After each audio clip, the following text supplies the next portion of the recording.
Today, we're going on a journey through time to explore the fascinating history of playing cards. These little rectangles of paper have provided entertainment and amusement for centuries, and their origins are shrouded in a bit of mystery. Throughout this presentation, we'll explore the different theories about where and when playing cards first emerged, and how they eventually made their way around the world. Did you know that playing cards weren't just for fun and games in the past? In New France, which is modern-day Canada, there was a shortage of coins in the 17th and 18th centuries. To keep the economy going, the government there decided to get creative. They issued playing cards, with denominations printed on them, to act as a substitute for coins. This was supposed to be a temporary solution, but the card money actually circulated for many years. Playing cards were also used this way in the Dutch Guiana and throughout parts of the French Louisiana colonies during the 18th century. The exact origins of playing cards are murky, but evidence points to their use in China during the Tang dynasty. Early cards may have served various purposes such as money or lot casting, but most likely the predominant use would have been for gaming. Most experts believe playing cards first hailed from somewhere in East Asia. The earliest potential reference to playing cards comes from China during the Tang dynasty. The earliest known reference to playing cards in China dates to 868 AD.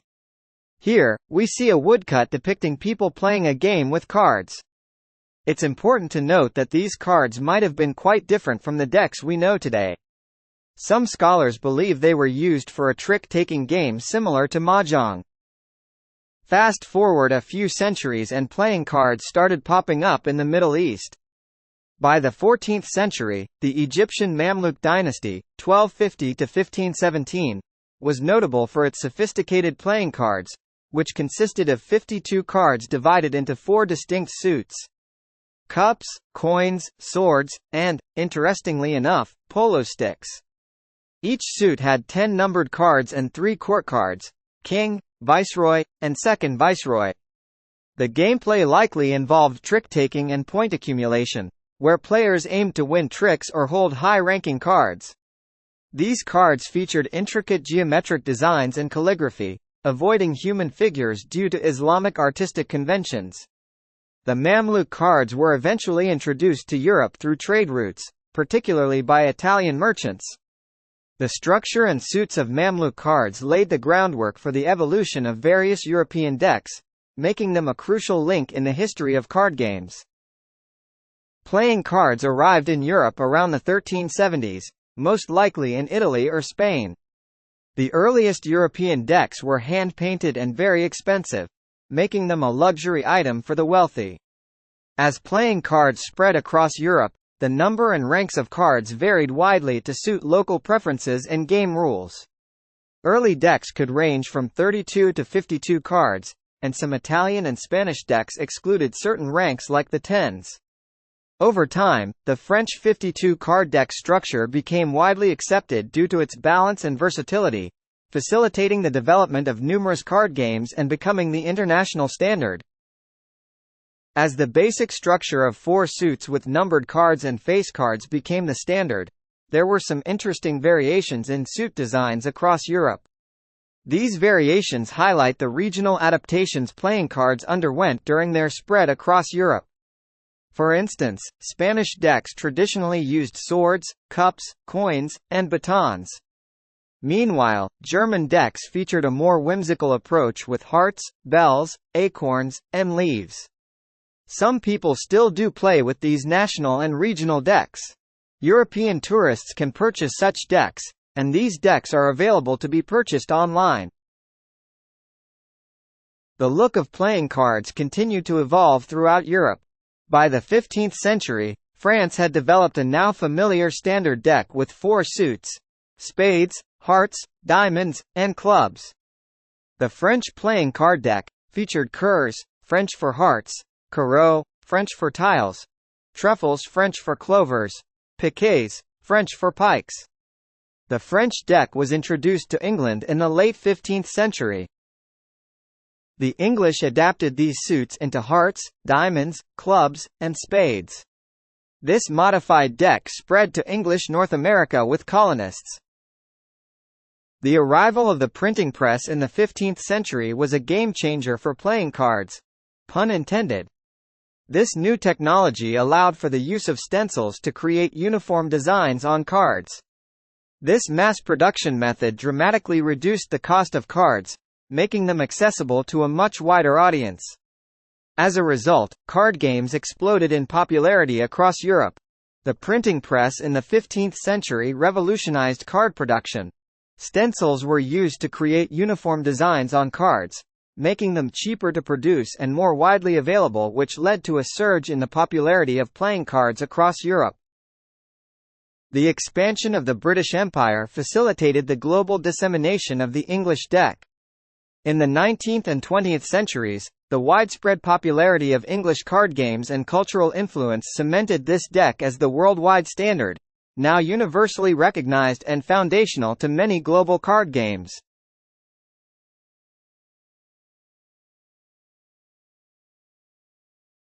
Trick-taking games are a vast and historic family, defined by players competing to win rounds, or tricks, with their cards. The core mechanic involves following suit if possible, meaning playing a card of the same suit as the one led. The highest card of the led suit, or a trump card if trumps are designated for the round, wins the trick. The earliest recognized date for a description of a trick-taking game is 1426. This comes from evidence surrounding the game Karnaffel, which originated in Germany. Shedding games are a category of card games where the objective is to discard all your cards first.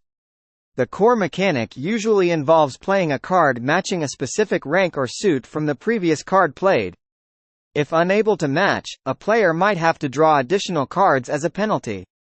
These games boast a long history, with early examples like Cuckoo, documented in 16th century Italy. Over time, shedding games evolved, incorporating variations in playable card combinations, special cards with unique abilities, like wildcards, and discard piles that affect gameplay. Meld-making games are a captivating category where players strive to create specific combinations of cards called melds.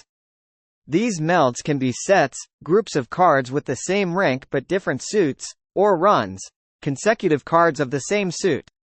The core mechanic involves collecting and strategically placing cards to form these scoring melds. Meld-making games boast a rich history dating back centuries. One of the earliest documented examples is piquet, a French game from the 16th century. The fishing card game family is enjoyed by players worldwide. The origins of these games can be traced to Europe, where early variations emerged in the 17th century. One of the most well-known games in this family is Go Fish, which likely originated in England and became popularized in the United States during the 19th century. The objective of Go Fish and its variants is to collect sets of matching cards by fishing for them from opponents' hands. Another prominent member of the fishing game family is Old Maid, which involves players matching pairs of cards while avoiding being left with the Old Maid card at the end of the game. Over time, new variations and adaptations of fishing card games have been developed, each adding unique twists and rules to the classic gameplay. Despite the evolution of card games over the centuries, fishing games remain beloved classics, enjoyed by players of all ages for their simplicity, strategy, and fun. Faro-type games originated in 17th-century Italy, quickly becoming popular due to their fast-paced gameplay and appeal to both nobility and commoners. Their popularity spread across Europe, especially in France and England during the 18th and 19th centuries, with a notable variant called Monte Bank. However, the games faced criticism for their addictive nature and susceptibility to cheating, leading to a decline in popularity by the late 19th century as other games like blackjack rose in prominence. Today, Faro-type games are rarely played and serve primarily as historical footnotes in the evolution of money gaming. The earliest simple comparison games likely involved very basic mechanics, possibly using just a single card or a small number of cards dealt face-up for players to compare value. This classic game of war, where players reveal one card each and the highest card wins, is believed to be one of the oldest comparison games. Its exact origin is unclear, but its simplicity suggests an early emergence. Historical records suggest the existence of comparison games in China during the period of the Ming Dynasty, sometime between the 14th through 17th centuries. Evidence suggests a rise in the popularity of comparison games in Europe, like Karnaffel in Germany and Macau in France during the centuries of the 16th through the 18th centuries might have involved elements of comparing card values. Poker and blackjack have rich histories rooted in the evolution of card games and American lore. Poker's origins are somewhat debated, but it is widely believed to have evolved from several earlier games. The Persian game as Naz, which used a 25-card deck with 5 suits, is one potential precursor. Another is the French game Poke, a bluffing and betting game brought to North America by French settlers. In the early 19th century, poker began to take shape in the United States, particularly along the Mississippi River. The game continued to evolve throughout the 19th century, introducing the 52-card deck. By the early 20th century, poker emerged to become one of the most recognized games worldwide. Blackjack's history can be traced back to several European gambling games, with the Spanish game, 21, 21, being the most direct ancestor. In the early 17th century, this game gained popularity in French casinos, where it was called 21, meaning 21, in French. It wasn't until the game crossed the Atlantic to America that it became known as blackjack, a term coined when a special bonus was introduced in the game, offering a payout for a hand consisting of the ace of spades and a black jack, either the jack of clubs or the jack of spades. Additionally, the German game of 17 und 4, which translates to 17 and 4, shares similarities with blackjack and likely contributed to its development. This game was played with a deck of cards where players aimed to reach a total of 17 points without exceeding it, mirroring the objective of blackjack. The combination of these various European card games laid the foundation for the modern version of blackjack. The decks that arrived in Europe weren't just numbered cards. They also included special face cards representing royalty and nobility. The specific identities of these figures varied by region and time period. Typically, there was a king, queen, and knight, later replaced by jack, for each suit. Some theories suggest these cards were based on specific historical figures like Charlemagne or Julius Caesar. Others believe they were more generic representations of the social hierarchy, with the king being the most powerful and the jack the lowest-ranking member of the court. The familiar wild card, the Joker, is a newcomer compared to the rest of the deck. It wasn't until the mid-1800s in the United States that this card appeared. Originally used in a game called euchre as the ultimate trump card, the Joker's purpose and design have changed throughout history. Today, it's most commonly used as a wild card, allowing players to substitute it for any other card in their hand. This element of surprise and flexibility adds another layer of strategy to many card games. The Ace of Spades fancy design has a surprising origin: taxes. In 1711, Queen Anne of England decided playing cards needed a tax. To show the tax was paid, a stamp was initially hand-applied directly on the cards, often placed on the Ace of Spades because it was the easiest card to find. Over time, the responsibility for marking the cards shifted to the manufacturers themselves.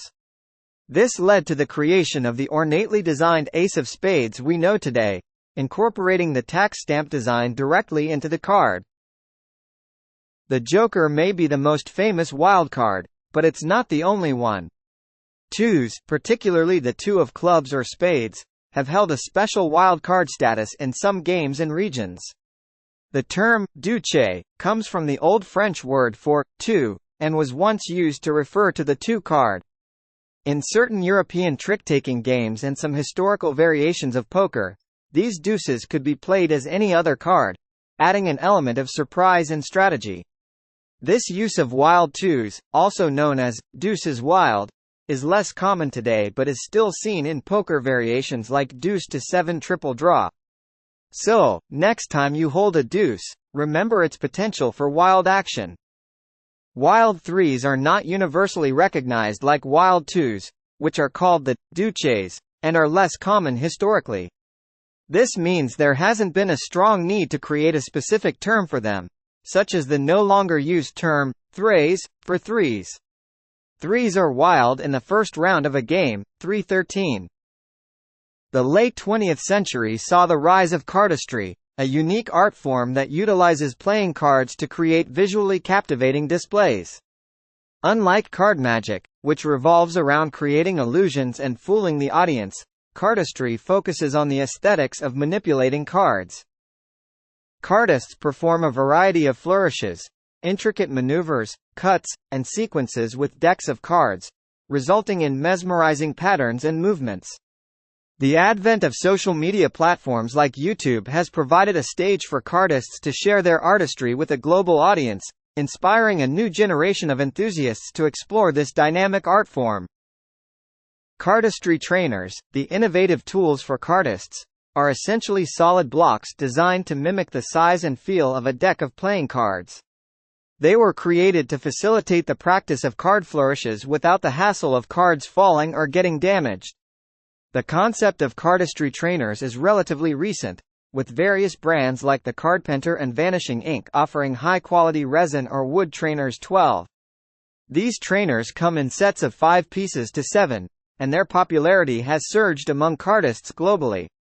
Brands like Pure Cardistry, Fiberboards, and NOC have developed their versions, each with unique features like waterproofing, durability, and different colors or designs. 324. Cardistry trainers have become an essential tool for both amateur and professional cardists, allowing for the development of skills in a variety of environments without the worry of damaging precious decks. While it's challenging to pinpoint the exact number of cardists using them today, the community is vast and growing, with many enthusiasts incorporating trainers into their daily practice. No exploration of card manipulation would be complete without mentioning The Expert at the Card Table, a book published in 1902 that has attained legendary status. Written by the enigmatic S.W. Erdnase, whose true identity remains a mystery, this book is considered one of the most influential works ever written on card slates and manipulation. The Expert at the Card Table offers comprehensive explanations and detailed illustrations of various techniques, encompassing everything from card flourishes to methods employed by cardsharps. While some of the content addresses deception, the book's primary focus lies on the art of card manipulation itself. Erdnase's clear and concise writing, coupled with the detailed illustrations, has ensured The Expert at the Card Table a place of enduring importance. It continues to inspire generations of magicians, card flourishes, cardists, and card enthusiasts alike. The captivating world of card manipulation, encompassing both card magic and cardistry, continues to enthrall audiences today. From grand illusions performed on vast stages to the intricate slates of hands showcased on social media platforms, card manipulation offers a multifaceted art form. The element of surprise inherent in magic and the sheer beauty of cardistry's visual flourishes guarantee their enduring appeal. As new generations discover the artistry of card manipulation, the legacy of these skills flourishes, promising a future filled with wonder and innovative techniques that will continue to amaze audiences for years to come.